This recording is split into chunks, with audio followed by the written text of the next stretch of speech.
Previously on Mark versus the Mountain. Knowing Mark and kind of us talking about, we're probably looking to build. We don't totally have the vision yet. Honestly, have never had a client that I would even show this to. Literally, there will not be a better view. We're going to be the catalyst to houses at the top of this resort. We are fired up. We're going to have to use huge supports on those decks to handle the amount of snow we're looking at. I wonder if I should tell Andy and Christy. I'm Mark Ronchetti, Chief Meteorologist at KRQB News 13. We're still picking up showers. If I could be anywhere, I'd be on a mountainside watching a storm roll in. What if my family Is this even right? You look like such a fool. That's mostly how it is. tried to build a home in one of the most extreme weather environments possible in one of the most stunning spots in the state? You totally nailed that on take 13. Zero reason to get this coffee. Whoa! Might even make for a pretty cool TV show. All right, Mark, here's your mountain. This is Mark versus the Mountain. I'm betting on the mountain.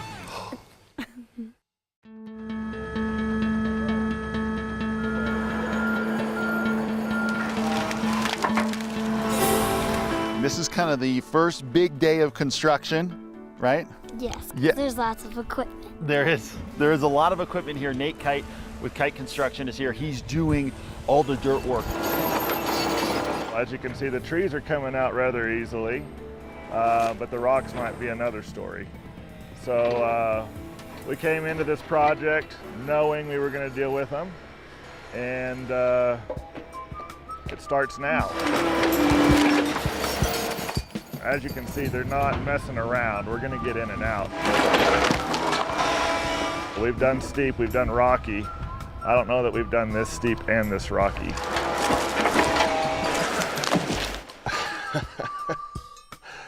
Of all the lots in Angel Fire, this is what we're going to do.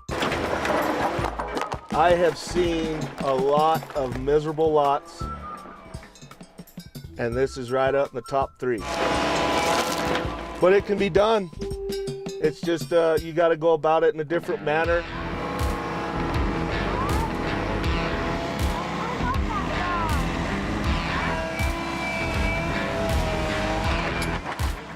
How often do you have to blast? It's rare, but we also discourage people from buying lots like this for that reason.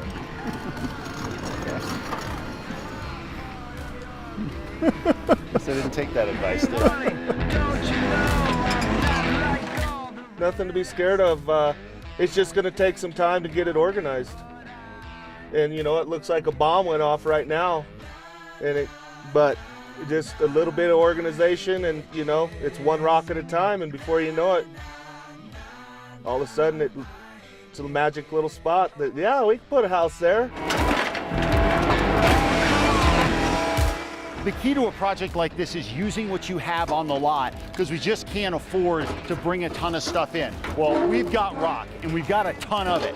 So what Nate's doing right now is taking this rock and building a retaining wall at the bottom portion of the job site here, and that's going to act as the wall that's going to be kind of the lowest edge of the building site here. So it's pretty cool that he's taking everything we've got and making use of it so we can at least be able to minimize how much stuff we have to bring up here. This is the biggest area of the job that we could run into issues. So we know what we're getting into as far as rock, terrain, but the machines are charged by the hour. I mean, it totally depends on how long they're here. We're supervising, are we not? Yes. Yeah, we're definitely I feel like we're good supervisors. I feel like we're going to be really helpful. Yes. Yeah. I feel like I am going to be very helpful. Yeah, you're a great construction supervisor. Thank you. Yeah, you're welcome. People are building in different places than we're used to building, kind of like this place. They're broken boulders, basically. He's able to move them. He's Yeah. able to get his bucket in the ground.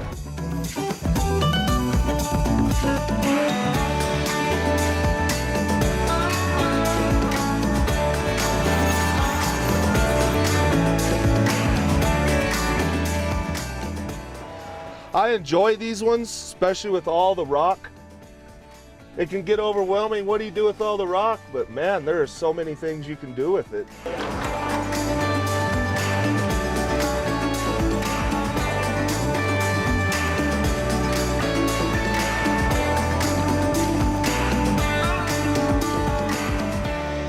I wouldn't know how to work on a flat lot. So one of the biggest reasons we built here in Angel Fire is just their sense of community. They all have each other's back in good times and in the bad. And we just saw that firsthand with the Ute Park fire. You've seen Nate, our excavator. He's doing all the work up here on a very challenging project. But earlier, he was called away from the lot to help fight this fire. Here's his story. I was here, you know, I look up and it was directly that way, and I couldn't quite see much yet. And then the text messages started rolling in, fire here, phone call. Good evening. The Ute Park fire in northern New Mexico has burned more than 16,000 acres tonight. And I got 4 more phone calls saying, we need your dozer now. Boy, here's the view north of Angel Fire, and you can see this plume just continues to grow and grow. You can see how explosive that fire behavior already is. And I was just like, because I know what it means. I mean, there's no time restrictions. It's just, you go, it's a fire, it's emergency. Went down to the state forestry office, told them I was here. They called who they wanted and dispatched me straight to the Cimarron CETA. Maybe 2 hours from when my guys first sent me the picture of a little bitty fire till by the time I got my dozer down, it was huge. It was just massive. The smoke and helicopters were there, and I mean, the fire was just jumping. You could see buildings burning. They gave me all the protective gear and everything, and we loaded up on water. We crossed the Cimarron River, and my job was to stay right on the edge of the fire, like half in, half out. The smoke, the windows are so hot you can't even touch them. I mean, and the wind will change, and then the next thing you know, the fire's on the other side of the dozer. Just trees that just, big trees that are just, that just like explode.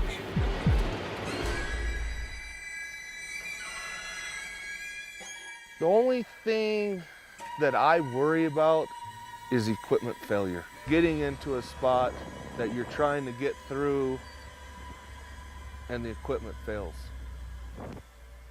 And the fire, you're right on the edge of the fire. I mean, now what? You bail, I guess. That's the only thing that goes through my head, is that's spooky. That's what we do. And I don't want to say I was surprised, but it blows you away. There's how people come together and unite. It is amazing. And it's comforting to know that that's the community we live in. Suzanne, nice to meet you.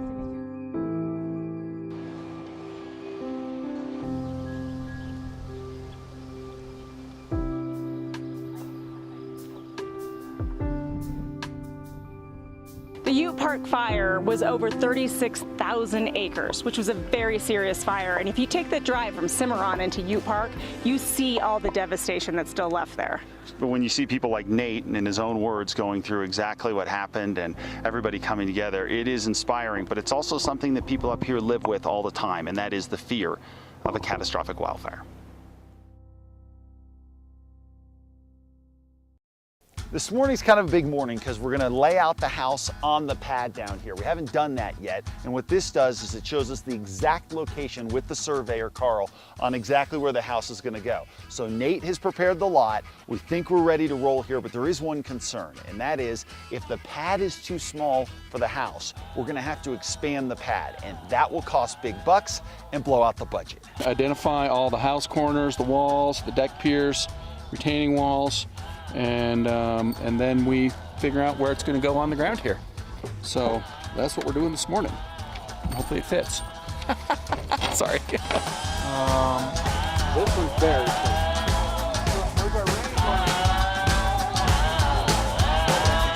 Biggest concern is that Nate did a lot to get us this pad to work on, but we want to see if the house is going to fit. about here-ish. That's a win for today. Just tell my robot to look for me. See it moving up there? Kind of like advanced intermediate coming through here, right? When you start going down. So what we're going to have to do though is see how the rotation actually is in the field. We've got to miss this line. Oh, you're gonna miss it. And then the trick is then making sure these still fit on the pad. Another 2 feet off of that point. Yeah. Okay. That point stays. Okay, so here's the good news. Right now, Carl and BJ are finding out that the house itself is going to need to be pushed up a little higher to the road, and that's actually good because it gives us a good view, it keeps us tucked back, need to do a little less dirt work, so that is good. What we still don't know is will the house actually fit on this pad that we have already cut and laid down. Do good. And that's one of the reasons we do it like this, is because we can get it exact. There's no guesswork in this. This takes a little bit of time, but it's certainly worth it. Oh, right. So you're 30 feet off the right of way right here. I think we're finally there. Okay, we had to move it 1, 2, 4 times, right? But you know, it's a little tricky. We got a site that's tight, and we got curves. You know, curves always present a challenge, right, for everybody. But we're gonna keep you out of trouble. Okay, we're not gonna have to ask for any variances, and it's all gonna be good. It fits. Nate got the pad just right. We didn't do any more or less than we needed. There we go. Get connected. We got a plan. It always works.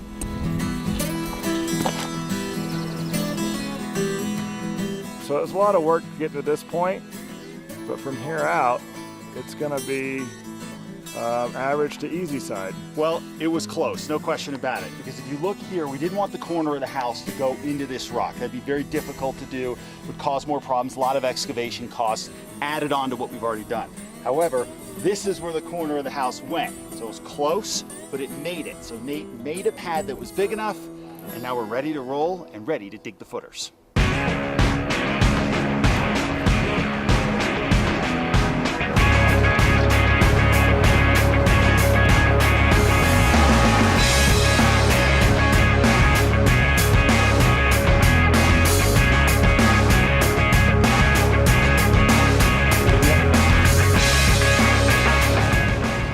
The backhoe bucket's got 5 teeth on it.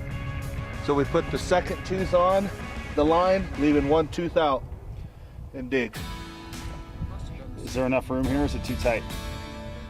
Oh, there's plenty of room.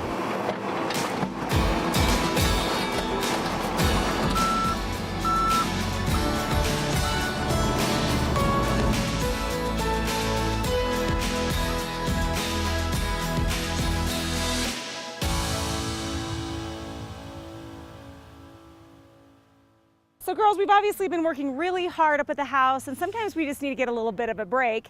And one of the best parts about Angel Fire is just this community vibe that they've got going here. And one of my favorite things to do here, guys, is hit this farmer's market that happens every Sunday. So let's go check it out and see what things we can find, right? Okay. You ready? Yeah. Okay, let's do it.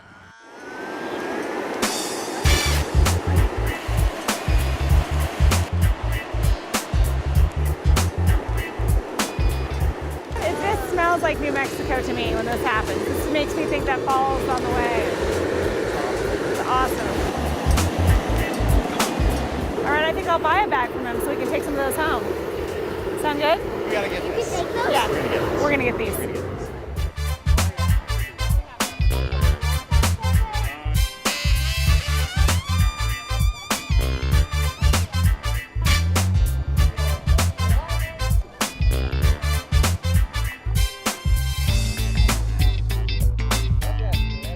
And we're gonna get a bag of his chilies too. Let's get this. Those smell so good. Peaches. It looks so nutritious.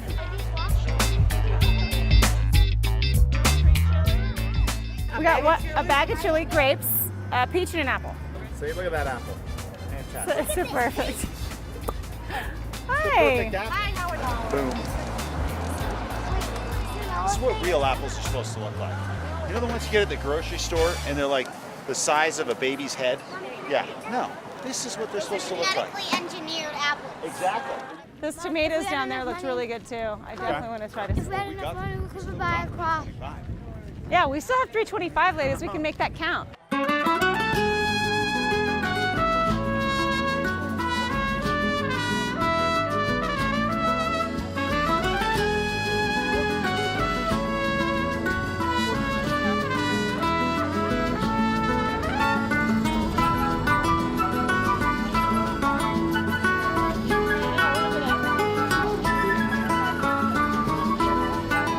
Oh, you guys, they have Olathe sweet corn. Love Olathe sweet corn. Oh my gosh, this is my favorite.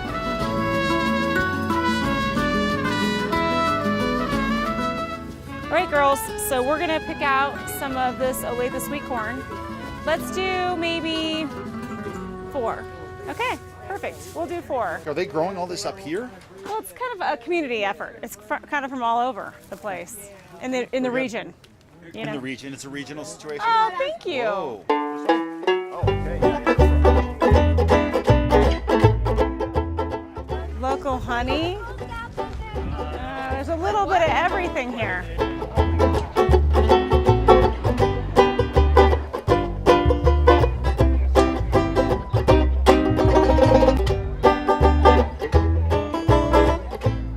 Let's see what else they have here. I think there's some tomatoes down here that have my name on it.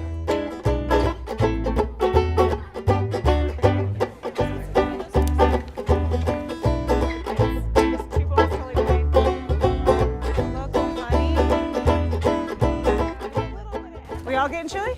I don't know, should we get chili? Is it spicy? It's not too spicy. Well, I'm gonna try some. Yes, please. 3 bowls of chili. Next time on Mark versus the Mountain. They have a 70% chance of rain by this afternoon. So they've got to get that slab poured, and Rudy's got to get it covered and ready before the rain rolls in. He's gonna be crying in the corner. It rained on my concrete. It's gonna rain. I can just, like, seriously, it's gonna rain. We just need to be prepared. Safety, safety, safety.